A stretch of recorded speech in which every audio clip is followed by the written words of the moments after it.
What's up, good people? Mark Holmes here, and as always, I want to say thank you all for watching, commenting, subscribing, and being part of the Joe Blue Sports Report.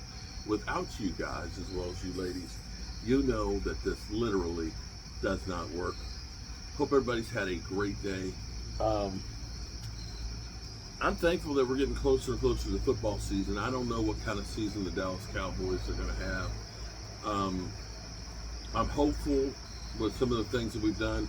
We've heard CeeDee Lamb with his video.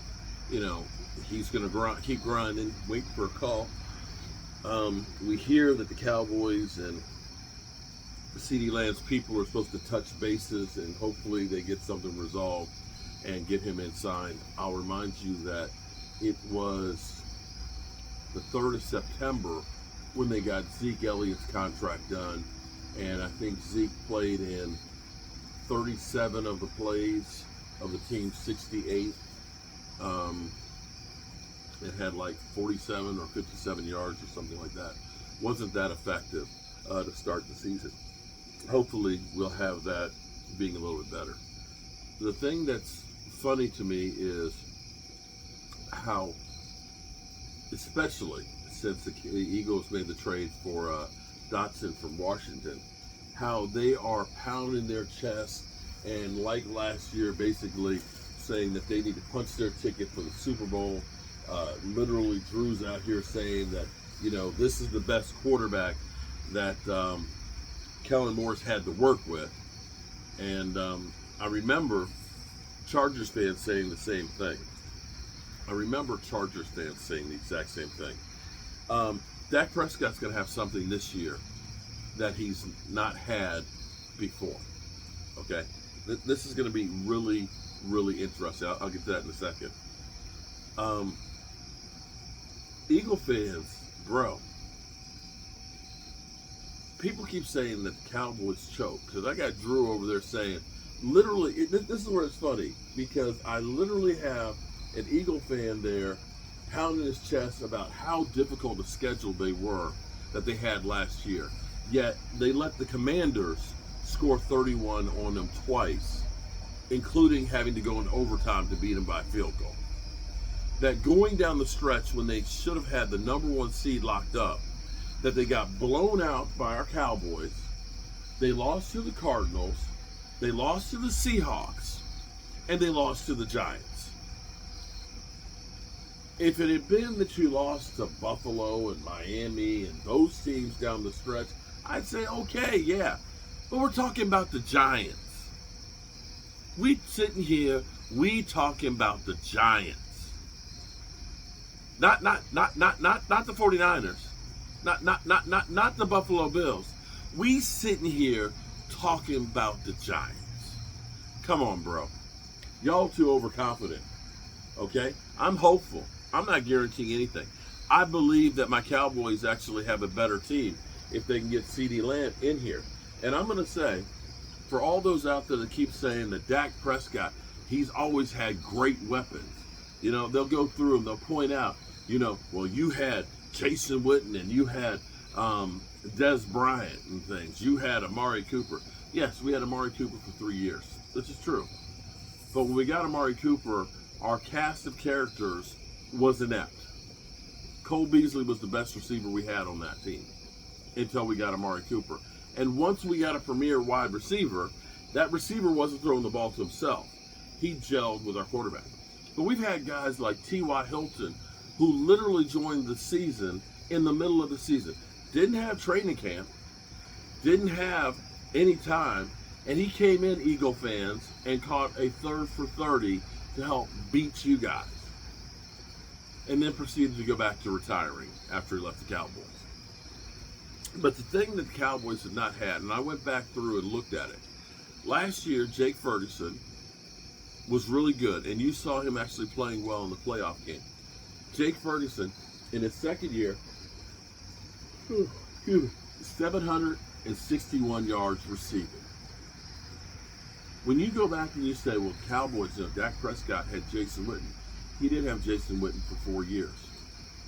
The best year they had of Jason Witten was 2016, where he had 673 yards 9.8 yard per average. That was the high water mark. The other 3 years that we had Jason Witten, he was a possession receiver. He wasn't like your Dallas Goddards. He's not like your Kelce's. He's not like your George Kittles in his advanced age. Most of those years were like in the 500 range in yardage. And he did go to the Raiders for a year, and he also was retired for a year where he was in the booth. So you can't look at that and say, yeah, we had a great tight end. The best season in tight end that we've had in Dak Prescott's time was Dalton Schultz, production-wise, had 808 yards. And that was 2022 when Dak Prescott had 37 TDs. Some of those years, we had like Jarwin as a starter, like I said, Jason Witten, some of those years. But for the most part, we have not had great tight end play. The year that Dalton Schultz ended up having the 808 yards, again, Dak Prescott had 37 TDs. Then the next year, he was back in the 500 range, 400 some odd yards, and that was basically Peyton Hendershot and Jake Ferguson helping out on that.